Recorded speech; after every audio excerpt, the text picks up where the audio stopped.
अस्सलाम वालेकुम dear viewers. उम्मीद है आप लोग खैरियत से होंगे। आज हमारा टॉपिक है कि ये जो आपके पास क्वाड्रेटिक इक्वेशन का जो जनरल फॉर्म है, यानी जो क्वाड्रेटिक इक्वेशन है इसके जो जनरल फॉर्म है इसका सॉल्यूशन क्या है। फर्ज करते हैं मैं एक क्वाड्रेटिक इक्वेशन लिखता हूँ, x square minus 5x plus 6 is equal to 0। इसको जब आप सोल्व करेंगे तो x की पावर 2 है, तो x के कितने आंसर आएंगे? दो आंसर निकलेंगे। वो दो आंसर इस क्वाड्रेटिक इक्वेशन के सॉल्यूशन होंगे। कैसे सोल्व करेंगे ये देखें। अगर आप इसको फैक्टराइजेशन से सोल्व कर लें, और मैंने आपको उस वक्त भी बताया था कि अगर पेपर में आ गया सोल्व, तो सोल्व का मतलब ये है कि आप इसको क्वाड्रेटिक इक्वेशन से भी कर सकते, क्वाड्रेटिक फार्मूला से भी कर सकते हो, फैक्टराइज भी कर सकते हो और कंप्लीटिंग स्क्वायर भी कर सकते हो, कोई मसला नहीं। तो मैं इसको फैक्टराइजेशन से करता हूँ, फर्स्ट और लास्ट को मल्टीप्लाई करता हूँ तो रिजल्ट प्लस में आ रहा है, और बीच वाला नंबर माइनस में, तो जो दो नंबर उठाएंगे हमेशा माइनस में उठाएंगे। दो ऐसे नंबर कौन से हैं पता नहीं है, तो 6 के फैक्टर लिखो, 1 2 3 6। तो मैं मुझे लग रहा है कि 2 और 3 ऐसे नंबर्स हैं, अगर मैं माइनस में उठा दूँ, दोनों को जमा करूँगा तो -5 आएगा, और अगर मल्टीप्लाई कर लूँ तो माइनस माइनस प्लस 2 3 ज़ा 6, तो वो नंबर्स -2 और -3 है। तो x square minus 2x minus 3x plus 6 is equal to 0। अब ये चार टर्म बन गए, दो दो फैक्टर में, दो दो टर्म में हम कॉमन लेंगे। इन दोनों में x कॉमन है क्योंकि 2x और एक x, एक x निकल गया तो यहाँ पर दो ही थे, एक रह जाएगा, यहाँ पर x निकल गया -2। इन दोनों में क्या चीज़ कॉमन है? 3 की टेबल में 6 आ रहा है तो 3 तो कॉमन है। इधर माइनस हमेशा याद रहे, अगर माइनस है तो माइनस कॉमन है, अगर प्लस है तो प्लस कॉमन है। तो -3 निकल गया, यहाँ पर x रह जाएगा। ऑपरेशन को ज़रब में सोचिए, माइनस प्लस माइनस, क्योंकि आपने ब्रैकेट लगाया, ब्रैकेट का मतलब मल्टीप्लिकेशन मैथ में 3 का टेबल पर 6 आ जाए, 3 2 ज़ा 6। अब ये भी सेम, ये भी सेम, तो एक दफ़ा लिखेंगे क्योंकि ये कॉमन है। कॉमन कब? जब दो टर्म के बीच में माइनस है प्लस, तो फिर कॉमन लेते हैं। ये दोनों कॉमन तो एक दफ़ा लिख, बाकी जो रह गए वो x minus 3 is equal to 0। अब आर फैक्टर जो है वो 0 के इक्वल रख दे, इसको भी 0 के इक्वल रख दे और इसको भी 0 के इक्वल। ये -2 इक्वल किस तरफ शिफ्ट कर लें? +2। ये -3 इक्वल किस तरफ शिफ्ट कर लें? +3। ये जो सोल्यूशन आ गया 2 और 3, ये ऐसे वैल्यूज है, अगर आप यहाँ पर x की जगह एक दफ़ा 2 रख दें तो ये इस इक्वेशन को सेटिस्फाई करेगा, और एक दफ़ा 3 रख दें। तो मैं एक वैल्यू रखता हूँ, फिर मैं मेन टॉपिक पे आता हूँ। तो x square minus 5x plus 6 is equal to 0। फर्ज करते मैं 2 रखता हूँ, पुट x इक्वल टू 2। तो x की जगह आप क्या करेंगे, x को दोबारा उतार लें, ये जो क्वाड्रेटिक इक्वेशन है। अब जहाँ पर x है वहाँ पर 2 रखेंगे, स्क्वेयर है तो आप स्क्वेयर लगाओ, -5 x की जगह 2, क्योंकि 5 और x के बीच में रिश्ता ज़रब का है तो इस वजह से ब्रैकेट में लगा है 2, प्लस 6 इज इक्वल टू 0। 2 का स्क्वेयर तो आप जानते हैं 4, 5 2 10 प्लस 6 इज इक्वल टू 0। तो ये 10 माइनस ये 4 प्लस तो -6, और ये +6 अपनी जगह, तो 0 इज इक्वल टू 0। तो ये जो x की वैल्यू 2 है, ये इस इक्वेशन को सेटिस्फाई कर, लेफ्ट हैंड साइड आंसर के बराबर है। ये तो नंबर्स में था, लेकिन जब आप लोगों ने ये जनरल फॉर्म से जो आप लोगों ने खेला, इसका इसके साथ जब आपने खेला तो x की वैल्यू निकल गई थी, दो वैल्यूज निकल गई थी। इसी से तो क्वाड्रेटिक फार्मूला बना है। कौन सा formula? x equal to minus b plus minus radical b square minus 4ac divided by 2a। यही तो है इसका सोल्यूशन। ये x की ये वैल्यू जो है, यही तो सोल्यूशन है जनरल फॉर्म का। लेकिन इसको प्रूफ करना थोड़ा मुश्किल काम, इसके साथ थोड़ा खेलना पड़ेगा आपको। अब x की दो वैल्यूज देखो, x की मैक्सिमम पावर 2 है तो x की दो वैल्यूज आएंगी। मैं एक दफ़ा इनको लिखता हूँ प्लस में, फिर माइनस में, ये देख लें।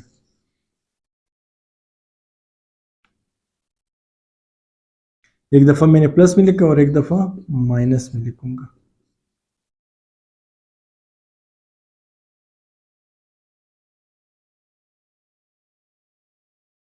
अब x की ये दो वैल्यू ऐसी वैल्यूज है, अगर आप इस स्टैंडर्ड जनरल फॉर्म में रख देंगे तो ये इस इक्वेशन को सेटिस्फाई करेगा। ये x की ये दो वैल्यू ऐसी वैल्यूज है, अगर आप इधर ये जनरल फॉर्म में x की जगह रख देंगे ना वारी वारी, एक दफ़ा ये रखना है फिर ये रखना है। जैसे यहाँ पर मैंने एक दफ़ा 2 रखा साबित कर दिया, फिर 3 रख दो साबित हो जाएगा। यहाँ पर या तो ये रख दो ये साबित कर देगा, फिर ये रख दो ये साबित हो जाएगा। लेकिन इसको प्रूफ करना थोड़ा मुश्किल काम है, तो वो आज मैं आपको सिखाऊंगा। ये मेरा मेन टॉपिक है। तो आज आपको पता चला कि ये जो जनरल फॉर्म का जो सोल्यूशन है वो असल में वो क्वाड्रेटिक फार्मूला ही है, क्योंकि इसके साथ जब हमने एक्स की वैल्यू निकाला था तो वो क्वाड्रेटिक फार्मूला ही था, तो क्वाड्रेटिक फार्मूला ही इसका सोल्यूशन है। अब हम क्या करेंगे, ये जो general form of quadratic equation जहाँ पर एक्स है वहाँ पर ये वैल्यू रखने, मैंने प्लस वाला उठाया, आप लोग माइनस वाले पे उठा लेना, चेक कर लेना, ठीक है। अब देखते हैं कि वाकई में ये इसका आंसर है आएगा या नहीं, यानी राइट हैंड साइड आएगा या नहीं आएगा। लेफ्ट हैंड साइड के साथ क्या लूँगा और दोनों आप देखेंगे अगर दोनों 0 0 हो गए तो इसका मतलब सोल्यूशन इसका ये इसका सोल्यूशन है। अगर x की वैल्यू इस इक्वेशन को सेटिस्फाई नहीं किया तो सोल्यूशन नहीं है। तो ये देख लें, a as it is, x की जगह ये वैल्यू लगाना है, ठीक है। Minus b plus radical b square minus 4ac divided by 2a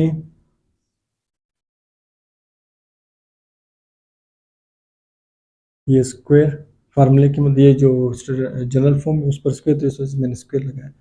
फिर प्लस बी अपनी जगह, बी की जगह फिर यहाँ पर इसके साथ एक्स है तो एक्स लगाना है। एक्स की वैल्यू क्या है, minus b plus radical b square minus 4ac divided by 2a plus c is equal to 0, ये एज इट इज। यहाँ पर ये जो पावर है ये इस टोटल ऊपर वाले का भी है और नीचे वाले का भी है, तो हम पावर इसका अलग अलग करेंगे। याद रहे कि ये जो पावर ऐसा नहीं कि आप लोग जज्बाती हो जाओ, ये पावर इस पर भी अप्लाई करो इस पर भी, बीच में प्लस है तो जब प्लस और माइनस हो तो फिर डायरेक्ट पावर अप्लाई नहीं करते, फिर फार्मूला है, फिर आप लोगों ने क्या करना है, फार्मूला लगाना है। ये मैं अपने एक्सपोनेंट के जो वीडियो में देख लिया, एक्सपोनेंट में मैंने साबित किया कि जब इनके बीच में प्लस हो तो डायरेक्ट पावर अप्लाई नहीं कर सकते। तो अब इनके पावर अलग अलग कर लेते हैं। ये a as it is minus b plus radical, अच्छा minus b plus radical b square minus 4ac, इसका अलग पावर करेंगे क्योंकि होल पावर है तो दोनों का, ये इनका है दोनों पावर, और ये इसका अलग पावर करेंगे। यहाँ पर ये मल्टीप्लाई कर देंगे प्लस माइनस, माइनस बी और बी को मल्टीप्लाई करेंगे बी स्क्वेयर, फिर प्लस प्लस प्लस ही होता है, बी को इस रेडिकल के साथ मल्टीप्लाई करेंगे तो ये बी इसके साथ सिर्फ लिखना है, b square minus 4ac divided by 2a plus c is equal to 0। यहाँ पर ये ऊपर फार्मूला बन रहा है a plus b whole square, ये माइनस बी को a समझना है, फिर ये प्लस और इस टोटल को b समझना है। ये जो रेडिकल है b और इस पर देख स्क्वायर है, तो ये a plus b whole square वाला फार्मूला है। तो ये फार्मूला अप्लाई कर लेते हैं। तो अब देख लें, ये a एज इट इज रहेगा, ये a एज इट इज रहेगा। ऊपर फार्मूला अप्लाई करते हैं, a का स्क्वायर, मैं इसको स्क्वायर ब्रैकेट में लिखता हूँ, a स्क्वायर प्लस 2a की जगह माइनस b की जगह radical b square minus 4ac, a square plus 2ab plus b square यानी radical b square minus 4ac। यहाँ तक ये फार्मूला हमने अप्लाई किया, और नीचे देख लें ये जो स्क्वायर है ये 2 का भी है तो 2 का स्क्वायर 4 और a तो एज इट इज, तो ये a स्क्वायर। यहाँ पर ये वैल्यू एज इट इज आ जाएगा, minus b square plus b radical b square minus 4ac divided by 2a, और ये प्लस सी ये एज इट इज आएगा। अब देख लें यहाँ पर ब्रैकेट लगाएं, यहाँ पर ब्रैकेट लगाएं तो इसका मतलब ब्रैकेट का मतलब मल्टीप्लिकेशन है, तो ये दोनों कैंसिल हो सकते हैं। ये a की पावर 1 है, यहाँ पर a की पावर 2 है, तो एक कैंसिल हो जाएगा, एक रह जाएगा। यहाँ पर हम क्या करेंगे, ये power as it is apply करते जाएंगे। ये स्क्वायर, स्क्वायर क्या है, इवन है, इवन की वजह से ये माइनस प्लस में चला जाता है, तो ये जब प्लस में चला जाएगा और बी पर क्या जाएगा स्क्वायर, तो बी स्क्वायर। यहाँ पर देख लीजिए माइनस प्लस माइनस, टू को बी के साथ मल्टीप्लाई करेंगे टू बी, और ये टू बी रेडिकल के साथ भी, क्योंकि डॉट का मतलब मल्टीप्लिकेशन, तो आप इन सबको एक साथ लिखेंगे बी स्क्वायर माइनस 4ac, और प्लस यहाँ पर ये स्क्वायर रूट कैंसल, तो बी स्क्वायर माइनस 4ac। अब इससे ब्रैकेट हटाऊं क्योंकि अभी ये एक कैंसिल हो गया, तो ब्रैकेट लगाने की जरूरत नहीं है। और यहाँ पर नीचे 4a माइनस ये b square plus b radical b square minus 4ac divided by 2a plus c is equal to 0। अब हम एलसीएम लेंगे। अब इसके नीचे 1 है।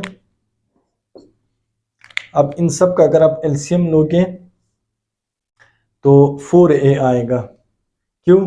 क्योंकि ये इस तरह सिचुएशन है जैसे मैं करता हूँ 1, 3 और 6, इन सब का एलसीएम अगर मैं इस तरह लिखता हूँ 1/1 प्लस 1/3 प्लस 1/6, तो इसका एलसीएम क्या आएगा, आप लोगों ने छोटे क्लासेस में किए होंगे 1,3,6, तो 3 से स्टार्ट करेंगे, ये 1 तो एज इट इज आएगा 3 1 जा 3, 3 2 जा 6, और 2 से करेंगे ये एज इट इज आएगा 2 1 जा 2, तो इनको मल्टीप्लाई करें तो इसमें 6 बड़ा है, तो ये इसका एलसीएम आ जाएगा। तो इसमें भी इसी तरह है कि 4a 2a और 1 में 4a इसका एलसीएम आएगा।